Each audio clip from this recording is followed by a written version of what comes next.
Good morning, dear students. Welcome back. നമ്മൾ discuss ചെയ്തുകൊണ്ടിരിക്കുന്നത് +1 accountancy focus ഏരിയയിലെ ഭാഗങ്ങളാണ്. ഫസ്റ്റ് യൂണിറ്റാണ് നമ്മൾ തുടങ്ങി വെച്ചത്, ഇൻട്രൊഡക്ഷൻ ടു അക്കൗണ്ടിങ്. കഴിഞ്ഞ വീഡിയോയിൽ അതിനകത്ത് നിന്നും ഫോക്കസ് ഏരിയയിൽ പറഞ്ഞിട്ടുള്ള മീനിങ് ഓഫ് അക്കൗണ്ടിങ്, അതുപോലെ ഒബ്ജക്റ്റീവ്സ് ഓഫ് അക്കൗണ്ടിങ്, ഇതാണ് നമ്മൾ ഡിസ്കസ് ചെയ്തത്. രണ്ട് കാര്യങ്ങൾ കൂടെ ഫസ്റ്റ് യൂണിറ്റിൽ നിന്നും ഫോക്കസ് ഏരിയയിൽ ഉൾപ്പെട്ടിട്ടുണ്ട്. Qualitative characteristics of accounting information, അതുപോലെ ബേസിക് അക്കൗണ്ടിങ് ടെർമിനോളജീസ്. ഈ രണ്ട് കാര്യങ്ങളാണ് ഇനി നമുക്ക് ഈ ഒരു യൂണിറ്റിൽ നിന്നും ഡിസ്കസ് ചെയ്യാനുള്ളത്. First of all, qualitative characteristics of accounting information. Accounting information ഉണ്ടായിരിക്കേണ്ട ചില നിർബന്ധ പ്രത്യേകതകൾ, ക്വാളിറ്റേറ്റീവ് ക്യാരക്ടറിസ്റ്റിക്സ് എന്തൊക്കെയാണ്? First of all, reliability. What is reliability? Accounting information is reliable. Accounting information reliable ആണ്. റിലയബിലിറ്റി എന്നത് അക്കൗണ്ടിങ് ഇൻഫർമേഷൻ്റെ ഒരു പ്രത്യേകതയാണ്. What is reliability? റിലയബിലിറ്റി എന്ന് പറഞ്ഞു കഴിഞ്ഞാൽ we can depend, one can depend the accounting information unconditionally. Accounting information ആശ്രയിച്ചുകൊണ്ട് തീരുമാനങ്ങളൊക്കെ എടുക്കാൻ ഒരാൾക്ക് കഴിയുമെന്നതാണ്. നമുക്കറിയാം, ഒരുപാട് യൂസേഴ്സ് ഉണ്ട്. അക്കൗണ്ടിങ് ഇൻഫർമേഷൻ്റെ യൂസേഴ്സായിട്ട് insiders as well as outsiders ഒരുപാട് പാർട്ടീസ് ഉണ്ട്. Parties of using accounting information, parties using accounting information. അവർക്ക് അക്കൗണ്ടിങ് ഇൻഫർമേഷൻ ഡിപ്പെൻഡ് ചെയ്യാൻ സാധിക്കും എന്നതാണ് അക്കൗണ്ടിങ് ഇൻഫർമേഷൻ്റെ ഒന്നാമത്തെ ക്വാളിറ്റേറ്റീവ് ക്യാരക്ടറിസ്റ്റിക്. അതാണ് റിലയബിൾ എന്നതുകൊണ്ട് ഉദ്ദേശിക്കുന്നത്, റിലയബിലിറ്റി എന്നതുകൊണ്ട് ഉദ്ദേശിക്കുന്നത്. കണ്ണടച്ച് വിശ്വസിക്കാം എന്നൊക്കെ പറയാം, ഡിപ്പെൻഡ് ചെയ്യാൻ വേണ്ടി സാധിക്കും. Okay, next is relevance. What is relevance? Accounting ഇൻഫർമേഷൻ്റെ മറ്റൊരു പ്രത്യേകതയാണ് relevance. Relevance means timely availability of information.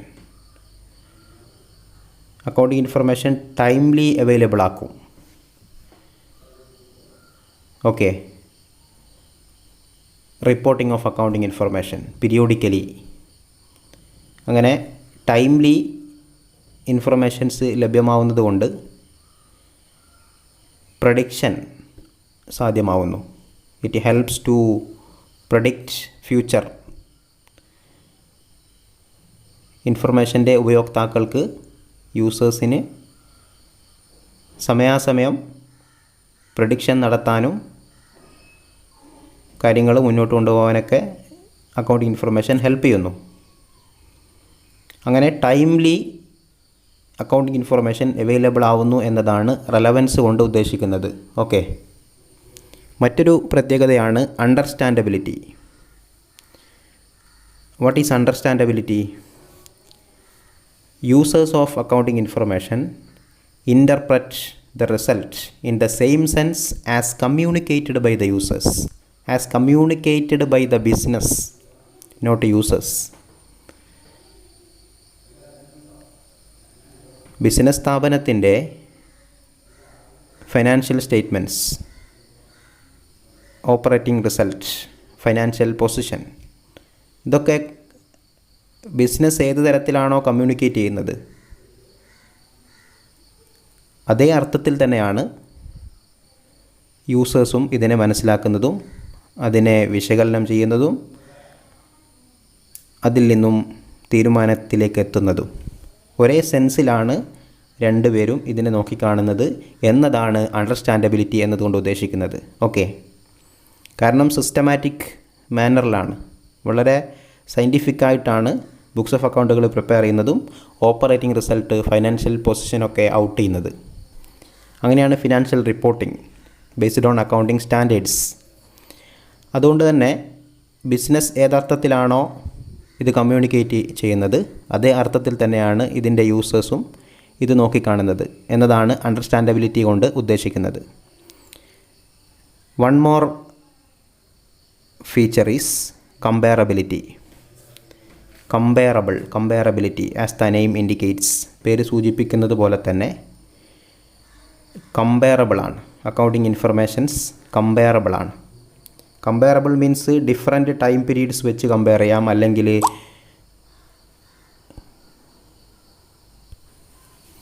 അല്ല എന്നുണ്ടെങ്കിൽ organisation to organisation with other entities, അങ്ങനെയും കമ്പാരിസൺ ആവാം.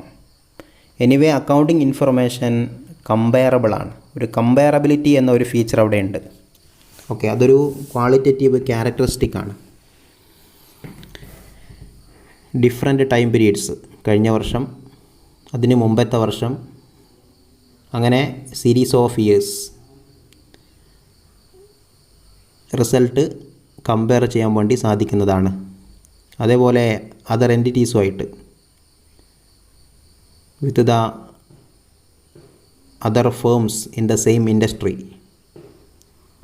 അല്ലെങ്കിൽ with other entities in the same locality, അങ്ങനെ കമ്പാരിസൺ സാധ്യമാക്കുന്നു എന്നതും അക്കൗണ്ടിങ് ഇൻഫർമേഷൻ്റെ ഒരു ക്വാളിറ്റേറ്റീവ് ക്യാരക്ടറിസ്റ്റിക് ആണ്. ഇങ്ങനെ കമ്പയർ ചെയ്യാൻ വേണ്ടി സഹായിക്കുന്നത് എന്താണ്? Same methods of accounting year after year as well as organisation to organisation follow ചെയ്യുന്നു എന്നതുകൊണ്ടാണ്. സെയിം മെത്തേഡ് ഓഫ് അക്കൗണ്ടിങ് ആണ് എല്ലാ എൻറ്റിറ്റീസും യൂസ് ചെയ്യുന്നത്. അതേപോലെ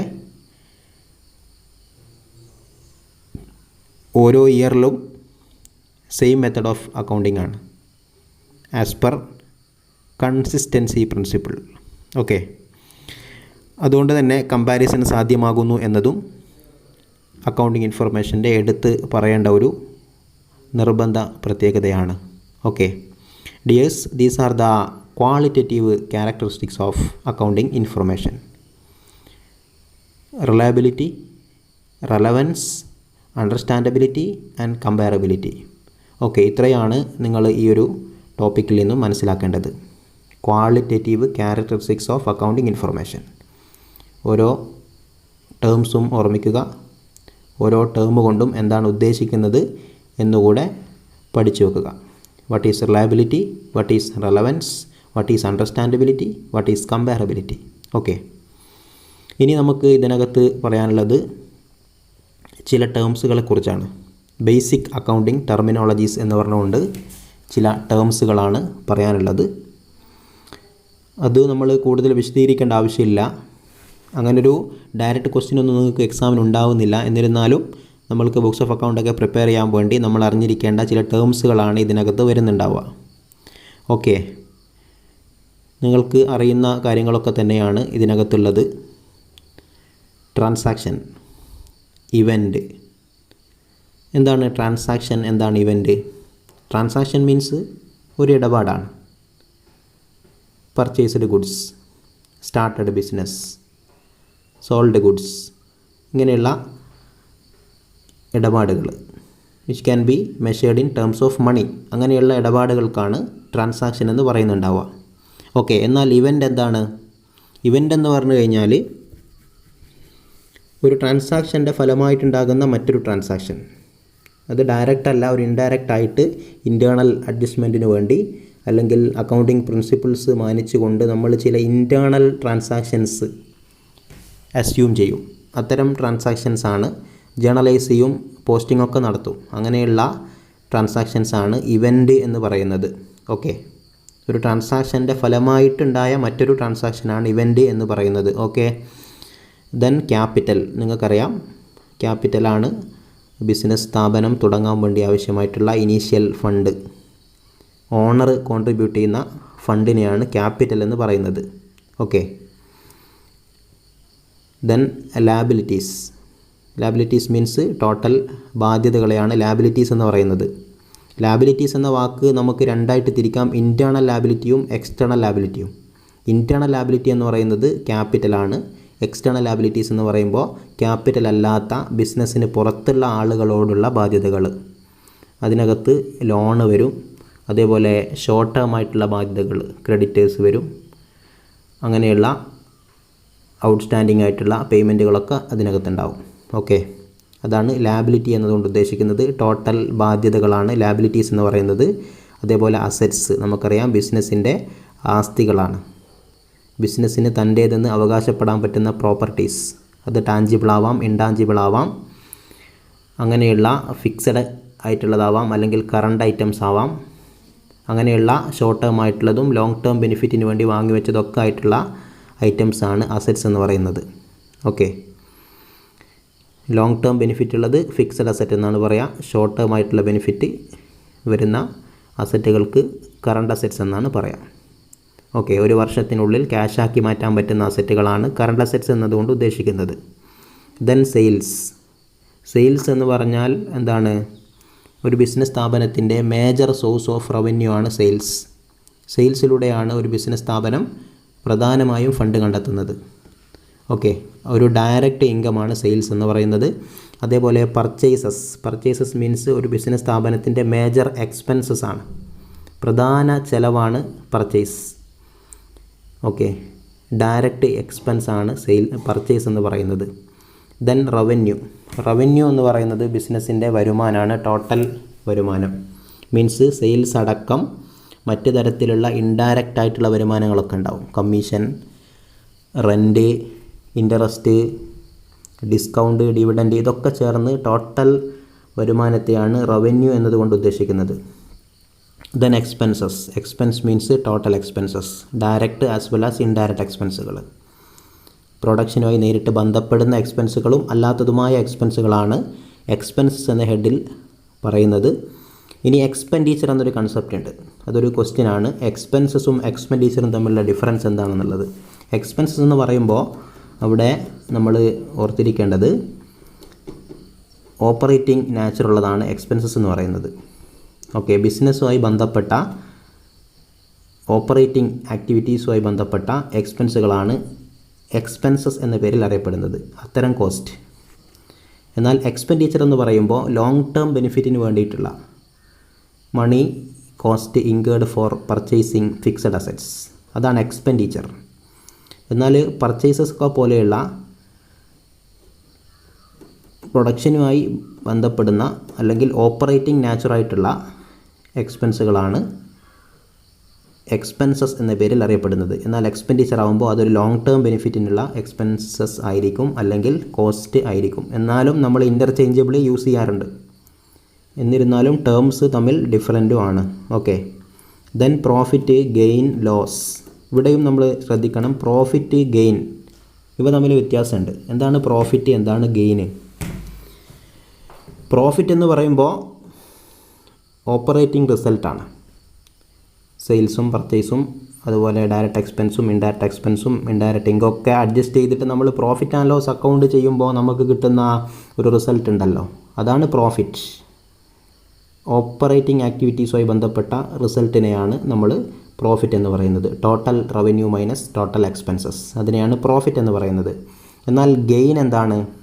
ഗെയിൻ എന്ന് പറയുമ്പോൾ ഓപ്പറേറ്റിംഗ് നാച്ചുറുള്ള ട്രാൻസാക്ഷൻസ് അല്ല, അവിടെ ഒരു ഇൻസിഡൻ്റൽ ട്രാൻസാക്ഷൻസിലൂടെ. Gain arises from transaction which are incidental to business.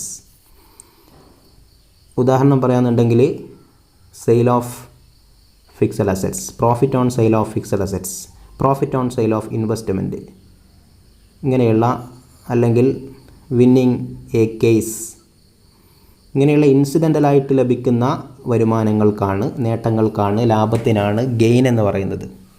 Okay, it is incidental to business. അല്ലാതെ ഗുഡ്സ് വിറ്റ് കിട്ടുന്ന പ്രോഫിറ്റ്, അതിന് നമ്മൾ പ്രോഫിറ്റ് എന്നാണ് പറയുക, അല്ലാതെ ഗെയിൻ എന്ന് പറയില്ല. ഓക്കെ, അപ്രതീക്ഷിതമായിട്ട് നമുക്ക് വല്ല ലാഭവും കിട്ടിക്കഴിഞ്ഞാൽ അതിനെ നമ്മൾ ഗെയിൻ എന്നാണ് വിളിക്കുക. ഓക്കെ, ദെൻ ഡിസ്കൗണ്ട് നമുക്കറിയാം. ഡിസ്കൗണ്ട് എന്ന ടേം ഡിസ്കൗണ്ട് റിസീവ്ഡ് ആവാം, അല്ലെങ്കിൽ ഡിസ്കൗണ്ട് അലോവ്ഡ് ആവാം. ഓക്കെ, എനിവേ ഇൻഡയറക്റ്റ് എക്സ്പെൻസുകളും ഇൻഡയറക്റ്റ് ഇൻകം ഒക്കെയാണ് discount allowed and discount received. Then voucher എന്ന് പറയുമ്പോൾ അതൊരു ഫിസിക്കൽ എവിഡൻസ് ആണ്.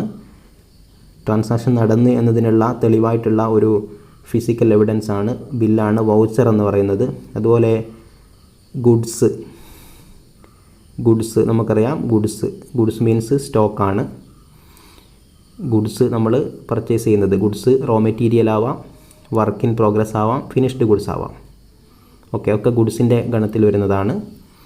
ഡ്രോയിങ്സ് എന്ന് പറയുമ്പോൾ അവിടെ ഓണർ പേഴ്സണൽ യൂസിന് വേണ്ടി പിൻവലിക്കുന്ന, ഓഫീസ് യൂസിനല്ലാതെ സ്വകാര്യ വീട്ടാവശ്യത്തിന് വേണ്ടി ബിസിനസ്സിൽ നിന്നും തുക പിൻവലിക്കുകയാണെങ്കിൽ അതിനെയാണ് ഡ്രോയിങ്സ് എന്ന് പറയാം. അതിനെ നമ്മൾ ക്യാപിറ്റലിൽ നിന്ന് കുറച്ച് കാണിക്കണം. അതുപോലെ പർച്ചേസസ് നമ്മൾ പറഞ്ഞു. സ്റ്റോക്ക് എന്ന് പറയുന്നത് ഓപ്പണിംഗ് സ്റ്റോക്ക് ആവാം, അല്ല എന്നുണ്ടെങ്കിൽ ക്ലോസിംഗ് സ്റ്റോക്ക് ആവാം. ഓപ്പണിംഗ് സ്റ്റോക്ക് എന്ന് പറയുകയാണെങ്കിൽ stock at the beginning of the year, April 1 അല്ലെങ്കിൽ ജനുവരി 1 as the case may be. അതേപോലെ ക്ലോസിംഗ് സ്റ്റോക്ക് എന്ന് പറയുമ്പോൾ മാർച്ച് 31 അല്ലെങ്കിൽ ഡിസംബർ 31 ക്ലോസിംഗ് ഡേയിൽ കാണുന്ന സ്റ്റോക്കാണ് ക്ലോസിംഗ് സ്റ്റോക്ക്. ഓക്കെ, അപ്പോൾ ഇവ തമ്മിലുള്ള അഡ്ജസ്റ്റ്മെൻറ്റുകൾ നമ്മൾ ബുക്സ് ഓഫ് അക്കൗണ്ടിൽ കൊണ്ടുവരണം. ഓപ്പണിംഗ് സ്റ്റോക്കിനെ ഒരു എക്സ്പെൻസ് ആയിട്ട് ഡെബിറ്റ് ചെയ്യണം, ക്ലോസിംഗ് സ്റ്റോക്കിന് ഒരു ഇൻകായിട്ട് ക്രെഡിറ്റും ചെയ്യണം. അതാണ് അതിൻ്റെ ട്രീറ്റ്മെൻറ്റ്. ഓക്കെ, എന്നാൽ മാത്രമേ തമ്മിൽ അഡ്ജസ്റ്റ്മെൻറ്റ് നടക്കുകയുള്ളൂ.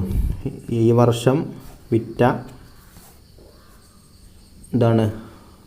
ഗുഡ്സ്, അതിൻ്റെ ഇഫക്റ്റ് ബുക്സ് ഓഫ് അക്കൗണ്ടിൽ വരണമെങ്കിൽ നമ്മൾ ഓപ്പണിംഗ് സ്റ്റോക്കിന് ഡെബിറ്റും ക്ലോസിംഗ് സ്റ്റോക്കിന് ക്രെഡിറ്റും ചെയ്ത് കാണിക്കണം. ഓക്കെ, സ്റ്റോക്ക് എന്ന് പറയുന്നത് ഒരു അസറ്റാണ്, ക്ലോസിംഗ് സ്റ്റോക്ക് ഒരു അസറ്റാണ്. ഓക്കെ, ക്ലോസിംഗ് സ്റ്റോക്കാണ് നമ്മൾ ബാലൻസ് ഷീറ്റിൽ കാണിക്കുന്ന അസറ്റ്, കറണ്ട് അസറ്റാണ്. അത് ഒരു വർഷത്തിനുള്ളിൽ ക്യാഷായി മാറും എന്ന ഒരു അസംപ്ഷനിൽ നമ്മളതിനെ കറണ്ട് അസറ്റായിട്ടാണ് എടുക്കാറുള്ളത്. ദെൻ ഡെറ്റേഴ്സ്, ക്രെഡിറ്റേഴ്സ്, ഇതൊക്കെ ടേംസുകളാണ്.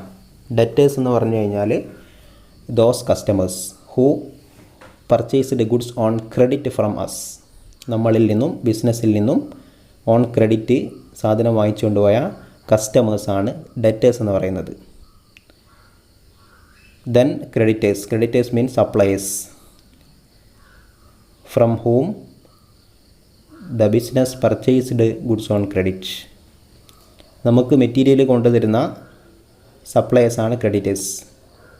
എപ്പോഴാണ് അവർ ക്രെഡിറ്റേഴ്സ് ആവുന്നത്? നമ്മൾ ക്യാഷ് കൊടുക്കാതെ ഓൺ ക്രെഡിറ്റ് സാധനം അവരുടെ അടുത്ത് നിന്ന് വാങ്ങുകയാണെങ്കിൽ അവരെ ക്രെഡിറ്റേഴ്സ് എന്നാണ് പറയാം. ഇനി ഈ ഡെറ്റേഴ്സും ക്രെഡിറ്റേഴ്സും പേര് മാറിയിട്ട് മറ്റ് രൂപത്തിൽ അറിയപ്പെടാറുണ്ട്. Bills receivable and bill payable. Bill receivable എന്ന് പറയുന്നത് ഡെറ്റേഴ്സാണ്, ബിൽ പേയബിൾ എന്ന് പറയുന്നത് ക്രെഡിറ്റേഴ്സാണ്. എപ്പോഴാണ് ഡെറ്റേഴ്സ് ബിൽ റെസീവബിൾ ആവുന്നത്?